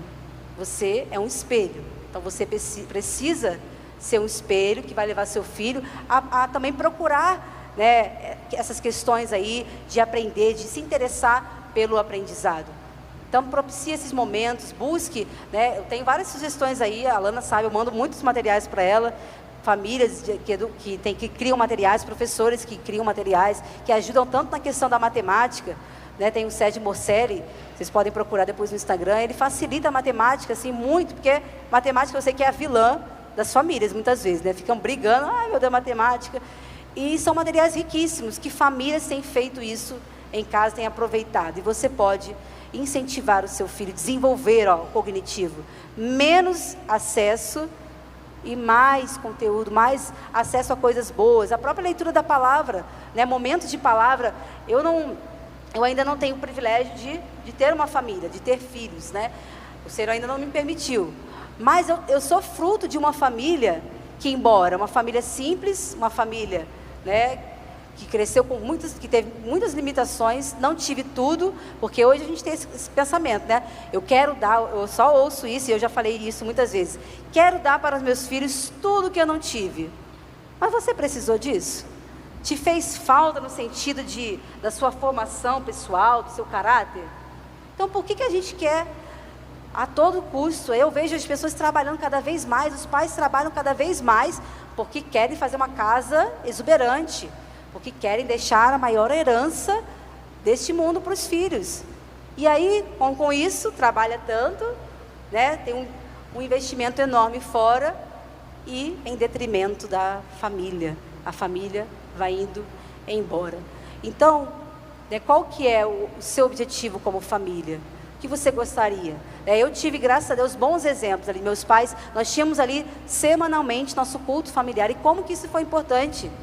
Né, o que eu mais me recordo, as lições bíblicas, os aprendizados, as memorizações da palavra de Deus, que eu mais me recordo, que mais me mexeram comigo, me fizeram crescer, foram dentro da minha própria casa. Não que a igreja não fez, a igreja fez, a igreja faz a parte dela, o trabalho dela, mas os meus pais investiram da gente aprender. A gente tinha semanalmente, memorizava, e era uma competição, eram 3 filhos ali querendo, tinha competição, mas por algo positivo, algo bom, que é a Bíblia. A memorização é algo que está em desuso hoje. O pessoal fala, não, memorização para quê? Se memorizou é porque não aprendeu. Não entendo isso. Nós precisamos exercitar, nossa mente tem muita capacidade. Precisamos voltar à memorização. Então, tem esse momento com a sua família, de ler, de estudar e de sair em família, como vocês tiveram aqui, nesses momentos de piquenique, brincadeiras ao ar livre, acampamento. Isso é fundamental para que crianças cresçam saudáveis, crianças se desenvolvam melhor. E antes da gente também, para essa reflexão, eu queria deixar aberto, que às vezes você tem alguma dúvida, às vezes você gostaria de acrescentar algo, perguntar, fique à vontade. Esse é o momento que eu gostaria que vocês participassem, que a gente conversasse aqui, né? Não sei se eu terei todas as respostas, mas a gente pode aqui refletir juntos sobre. Então, alguém gostaria?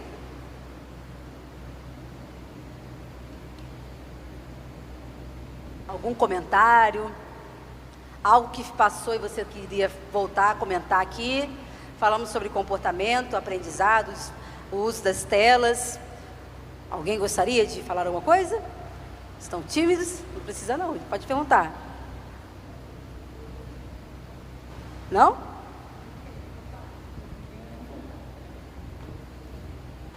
Na verdade, não é nenhuma pergunta, é só para acrescentar que você falou da leitura, de outras coisas que a gente até conversa, né? E que a Keila me ajudou muito com as meninas quando pequenas, né? Tem muitas coisas que a gente pensa que são bobas e que são muito importantes, né? Por exemplo, rasgar papel, usar um prendedor de varal, né? Fazer qualquer atividade banal com um prendedor de varal, né? Alinhavar, né? Tudo isso que as crianças estão perdendo de coordenação motora, porque só ficam aqui, né?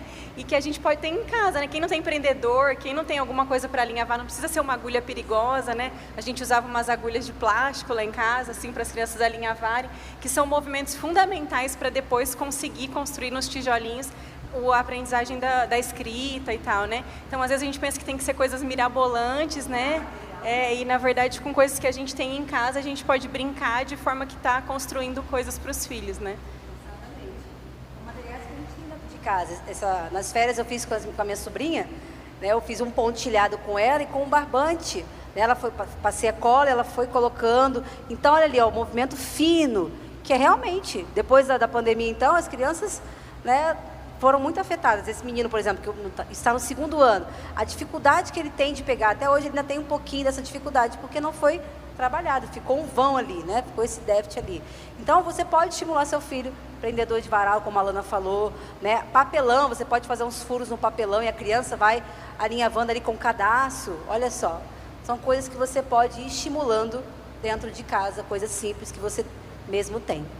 Muito bom, Alana. Mais alguém gostaria?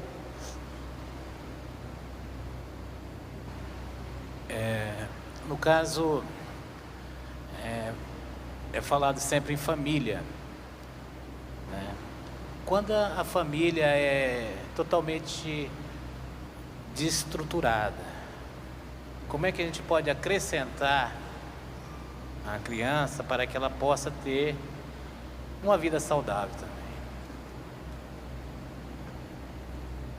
Que é o que aconteceu quando eu falei para vocês esse exemplo dessa aluna que estava com alfabetização, né, ela teve muita dificuldade em se alfabetizar devido à questão familiar. Então eu cheguei a conversar com a família, a gente orienta a família, a família não chega. Nós somos um instrumento. De repente você conhece alguém na sua família que está vivenciando isso, um vizinho, né, um parente distante. Você pode atuar ali. Nós professores, aí entra a gente aqui, até mesmo enquanto professores da escola dominical. Às vezes a criança só vai ter você de referência. Então, olha que importante, você olhar com amor para essa criança e procurar fazer algo por ela.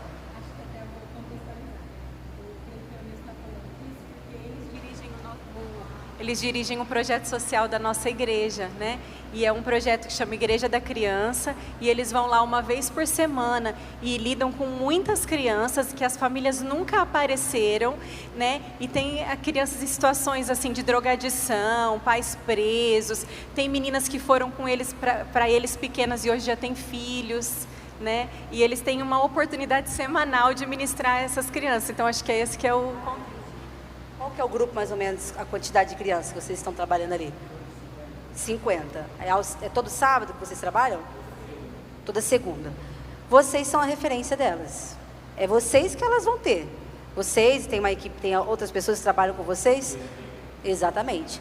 Então, o que eu fiz com essa menina, por exemplo, certo? Que é um caso diferente de vocês, mas eu me aproximei o máximo dela. Ganhei a confiança dessa criança, né? Porque eles têm muito, e a criança tem muito disso. A afetividade é muito importante. Então, se você é muito ríspido, se você não demonstra amor para a criança, ela não vai ganhar sua confiança. Então, vocês se aproximarem ali e, através das atividades que vocês promovem ali, promover esses momentos de leitura, brincadeiras antigas, resgatar, né, valores antigos, o ensinamento da própria palavra de Deus ali, são vocês que vão ter. E o que vocês... eu sei que é difícil essa questão familiar, porque muitas famílias não estão nem aí, jogam o filho para lá, mas o que pode ser feito é tentar chamar uma palestra para a família, um encontro de família, coisa simples, falar que vai ter um café da tarde, às vezes eles vêm, né? Eu sei que a gente também já teve um trabalho lá em Mirassol, com crianças também de um bairro. Então, quando você fala que vai ter um lanche, alguma coisa, você consegue atrair a família. Nem todos vão, mas quem for, já é um resultado para vocês. Aqueles que forem, já é uma bênção. Então, trabalhar com eles, tentar promover isso para eles ali, como que eles, enquanto pais, podem ajudar os filhos. E o trabalho que vocês estão fazendo ali é o diferencial, como vocês estão relatando. Eles não têm base nenhuma, é só ali. Isso acontece demais. A gente teve uma experiência, a Alana me apresentou no início, falando que eu estive no Paraguai, em missões. A gente atuou, eu nem apresentei, me perdoe. A minha amiga que está aqui comigo é a Benigna, a gente chama de AB. E nós estivemos juntas ali também no Paraguai, um projeto transcultural do seminário. E nós vivenciamos assim, nós fomos até um orfanato. A gente trabalhava os finais de semana nesse orfanato. De semana a gente morava num alojamento do seminário, trabalhávamos lá, e aos finais de semana nós dávamos assistências àquelas crianças ali também. Então vocês ouvem histórias assim, tristes, né? Histórias assim, os pais deixaram lá, alguns vão visitar, porque eles deixam conscientes, eles procuram lá para poder ter alguém para cuidar dos filhos, né? Ter uma referência, e outros se abandonam mesmo, já tiveram 10, 15 filhos ali e vão deixando. Então você vê aquela realidade. Então, como que a gente chegou a essas crianças? Primeira coisa, conquistando elas, né? Na amizade, no amor, no carinho, porque a partir desse momento você ganha a criança, né? E quando você ganha a criança, você vai ganhar confiança, elas vão conversar com você, ouvir vocês. Então, muitas dessas crianças vão se firmar e outras não vão, né? Isso vai acontecer. A gente viu, né, nesse orfanato, depois a gente ficou sabendo, depois que a gente saiu de lá, algumas, né, saíram, foram para outras vidas, tiveram filhos antes do casamento também, relacionamentos que não deram certo. Outras deram certo, outras estão firmes, estão trabalhando no orfanato. Isso acontece muito, a gente não pode desistir e desanimar. Então, o trabalho de vocês é essencial, né? Esse acompanhamento de vocês. Muito bom. É aqui mesmo, Ilbra?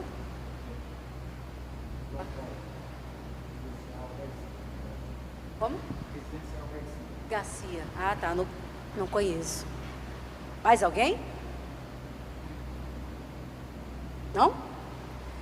Eu vou fazer uma reflexão com vocês para a gente finalizar, tá? Uma mensagem que eu gostaria de deixar para vocês. E depois, se mais alguém tiver uma dúvida. Pais, que herança vocês deixarão a seus filhos? Aí pode deixar. No caso deles ali, né? Os pais ali não podem deixar herança nenhuma para os filhos, né? Esse trabalho social que está sendo feito ali. Porque as crianças não têm referência, os pais não têm referência.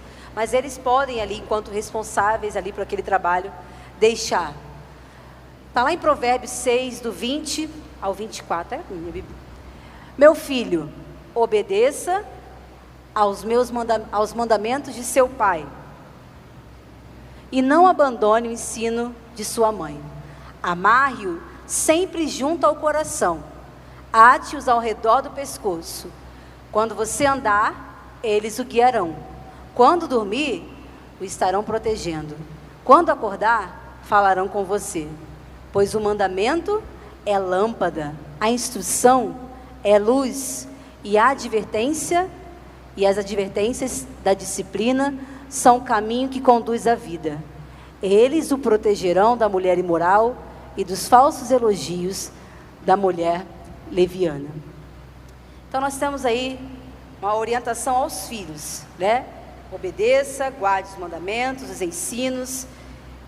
Mas para que os filhos guardem, para que os filhos pratiquem isso que está sendo falado, né? Como que você, pai, você, mãe, tem contribuído para isso?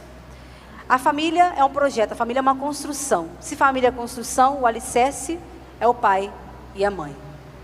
Eles são a base dessa família. Eles vão formar ali o caráter, vão formar ali uma construção moral da criança, vão deixar ali uma herança também.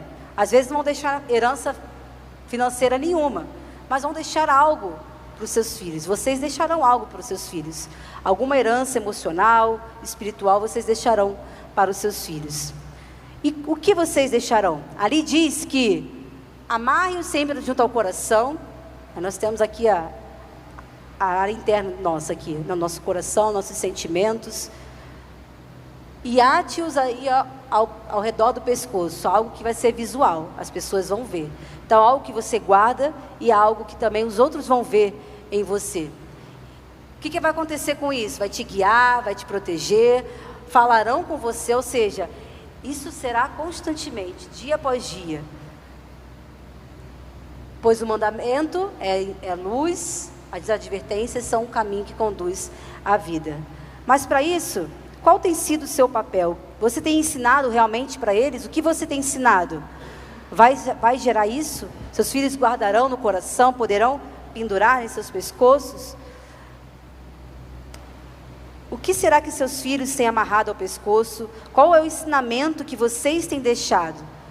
Seus filhos encontrarão sabedoria neles quando vocês não estiverem? Eu lembro que meu pai e minha mãe me ensinou isso. Eu lembro daqueles dias que a gente passou por isso, e meu pai fez isso, minha mãe fez isso. Ensinamentos que a gente guarda no nosso coração. Hoje, como eu compartilhei, eu tive o privilégio de crescer numa família abençoada, estruturada, e eu tenho vários ensinamentos que eu levo para a vida e que eu quero, ensinar aos meus filhos. Mas infelizmente a gente vê muitos, e até dentro da igreja, que tem tantas experiências ruins com seus pais, que ele já faz, as crianças, adolescentes já falam, eu não quero nada, não quero passar nada, não quero nada que vier dos meus pais, porque só tiveram experiências ruins, só tiveram ali, só receberam coisas ruins, de pessoas até mesmo dentro da igreja, imagina de fora. Então, pais, não se preocupem tanto com a herança de dinheiro, com as casas, os carros que vocês deixarão. Seu filho poderá trabalhar, seu filho poderá correr atrás, isso ele consegue mudar. Agora, o que ele não consegue mudar é a herança moral, é a herança de caráter, é a herança espiritual que você está deixando para eles. Cuidado. Invista no seu filho, na sua filha, enquanto é tempo. Família é bênção, sim. Não deixe que digam o contrário. Infelizmente, até na mulher, com a questão do feminismo, elas têm feito com que a mulher pense que o serviço delas em casa não vale a pena. Quanto que a gente ouve isso direto? Eu lembro na faculdade, e olha, eu cresci em um lar cristão, meu pai pastor também, e chegou uma época da minha vida que eu falei, eu não quero casar, não quero ter filho, acho que é por isso que eu fiquei, acabei demorando, hoje eu falo brincando isso, Falei, não quero ter filho não, dá muito trabalho, criança. E depois, gente, eu comecei a perceber, meu Deus, o que eu estou pensando? Estou indo contra os princípios, contra o que meus pais me ensinaram. Graças a Deus que eles me ensinaram, porque eu pude reverter. Então veja como que lá fora está sendo feita uma lavagem, que o trabalho de mãe não vale a pena. Para quê? Você fica dedicando, depois vai embora, te larga. Você engorda muito depois que você casa. Seus filhos acabam com o seu corpo. Infelizmente, isso tem sido tão falado contra a família. Mas não deixe de crer, mãe, que seu trabalho é importante. Você que às vezes abriu mão de trabalhar para criar seus filhos, seu trabalho é importante. O maior trabalho do mundo, o primeiro, é a sua família. O primeiro ministério é a sua família. Às vezes você não tem você é profissional, mas talvez você não teve tanto destaque profissional.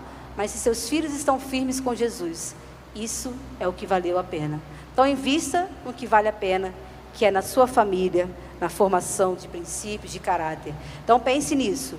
Qual herança vocês deixarão aos seus filhos? Muito obrigado, agradeço pelo convite, pode passar. Agradeço por esse momento com vocês. Eu espero de alguma maneira ter contribuído com vocês, estou à disposição. Meu cartão, eu ia trazer meu cartão de visitas, infelizmente não ficou pronto a tempo, mas eu tenho ali minhas redes sociais. Nós temos um espaço que chama Ativamente. Eu sou neuropsicopedagoga e ali eu trabalho tanto com apoio escolar, com acompanhamento, reforço, quanto também com essa questão, quando têm dificuldades de transtornos, algum distúrbio que afeta o aprendizado, então trabalho com estímulos. Então você pode procurar a gente ali no Instagram, neuropp.ativamente. E aí você pode ver um pouquinho do nosso trabalho, conhecer um pouco mais. Eu estou ali juntamente com a professora Jerusa, também do Colégio Batista. Nós duas estamos ali atuando e você poderá conhecer um pouco mais do nosso trabalho lá pelo nosso canal, lá também no Instagram. Então Deus abençoe, muito obrigado, que o Senhor continue falando ao coração de vocês. Tem um vídeo assim, 2 minutos, uma música que fala sobre a família. Hoje, enquanto eu estava terminando, eu lembrei tanto dessa música que fala sobre a importância. Tem uma frase de Chesterton que fala que não há nada mais extraordinário do que um homem comum uma mulher comum e os seus filhos comuns. Que a gente às vezes acha que extraordinária é coisas mirabolantes. Não, é uma família, algo simples. E essa música ela fala sobre isso, sobre a família. Esse rapaz é a banda Canto Verbo, não sei se vocês conhecem, o André César. Ele tem, hoje, ali está 4 filhos, mas hoje ele já está no 5º filho, e vocês vão conhecer um pouquinho através da música que ele fez sobre a família.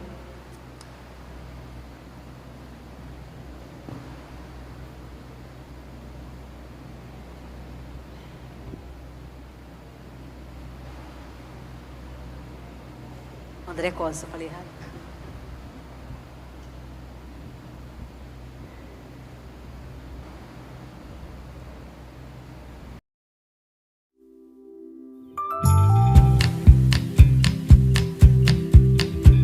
Todo dia a mesma história, acordar e ir pra escola, antes tomar um café, na mesa oração. Lúcia quer tocar piano, Benjamin vai jogar bola, Olivia brinca de boneca, Levi Gugu Dadá. Mãe e pai se beijam, até logo é a vida. É só no caminho que se encontra a alegria. Fim do dia o reencontro, rotina que tem seu encanto. Cantar, sorrir e se abraçar, com o livro em nossas mãos. Dentre as coisas mais impressionantes que no mundo vi, ser espelho no escuro, luz do bem a refletir. Um homem comum, uma mulher comum, com seus filhos tão comuns, que milagre. Família, essa casa me ensina, sem tempo pra nada, mas aqui o eterno está. Me diga de onde mais provém a vida, vivendo os seus defeitos, a perfeição pude encontrar.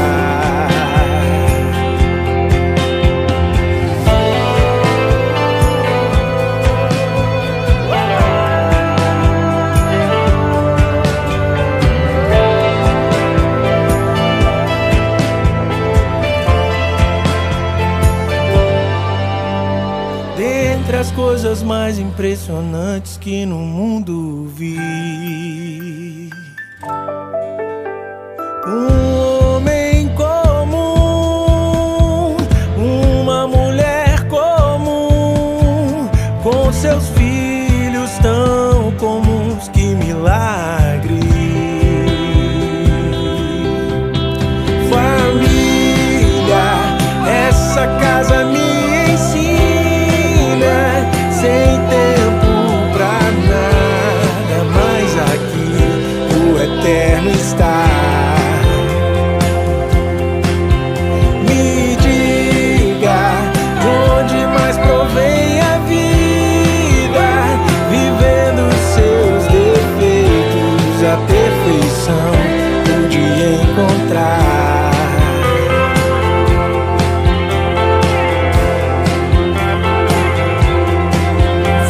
Vivendo seus defeitos que a perfeição pude encontrar.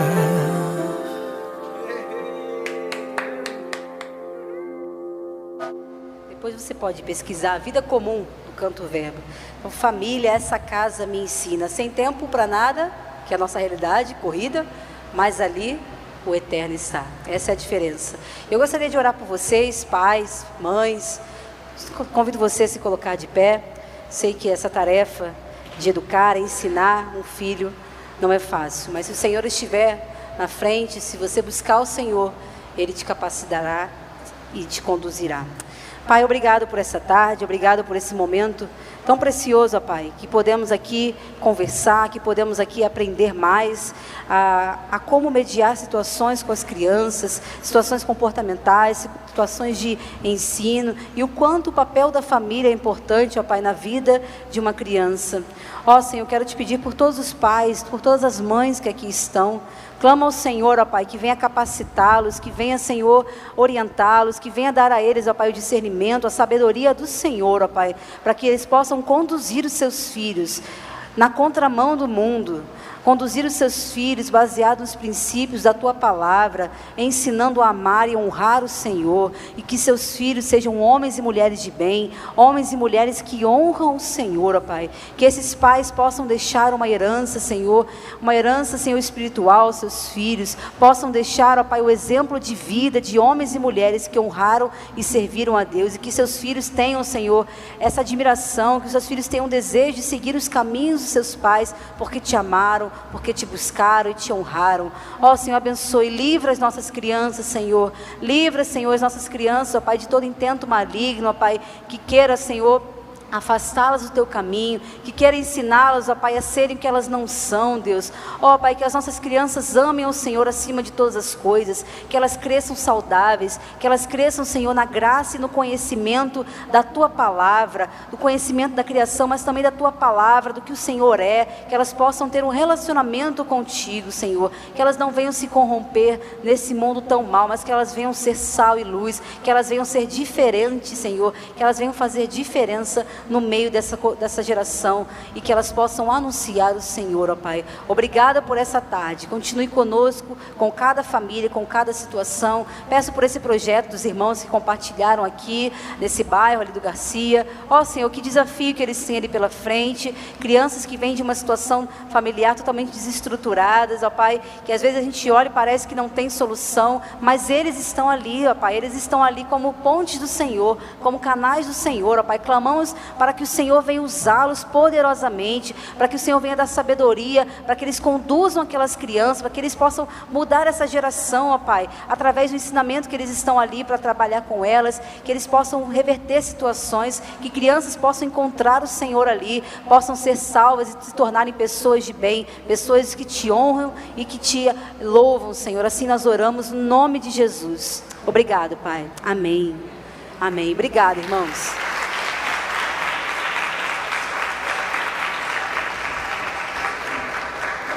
Amém. Keila, muito obrigada. Nós realmente não temos palavras, né, como igreja, para agradecer por você e sua amiga terem disponibilizado o tempo de vocês para estarem com a gente, compartilhando conhecimento, compartilhando experiências de vida, né, de tanto tempo de vivência em sala de aula e com crianças agora no consultório, né. Eu sou muito grata ao Senhor pela sua vida mesmo. Acho que o Senhor vai te usar poderosamente. Ainda falo isso para você sempre, que você é uma bênção, uma potência nas mãos do Senhor, né, unindo o conhecimento técnico, né, àquilo que o Senhor tem de chamado na sua vida. Isso é uma bênção. Queria chamar as meninas, a Helene e a Elô, para trazerem as lembranças para Keila, as únicas crianças que estão aqui hoje, que a gente preparou. Cadê a Elô?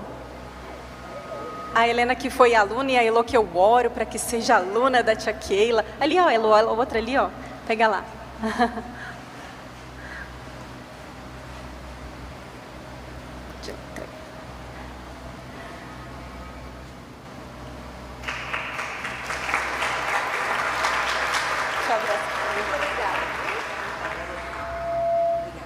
Gente, e também assim, eu vou colocar depois o vídeo que a Keila queria nos passar para o pastor colocar no grupo, né? E também vou colocar o contato. Ela tem um consultório agora de atendimento, né, de neuropsicopedagogia, né?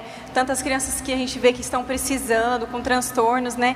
E eu sempre falo que a gente também tem os nossos profissionais que nos ajudam, que é muito preocupante para quem você vai entregar a cabeça do seu filho, né? Então, assim, tem que ser um profissional cristão, tem que ser alguém que tem as mesmas bases, né? Então, a Keila é uma bênção, né? E eu vou passar o contato para vocês também. Muito obrigada. Queria chamar o pastor para estar orando para a gente encerrar e ir para o nosso lanche também, né? Para a gente ter um momento de comunhão.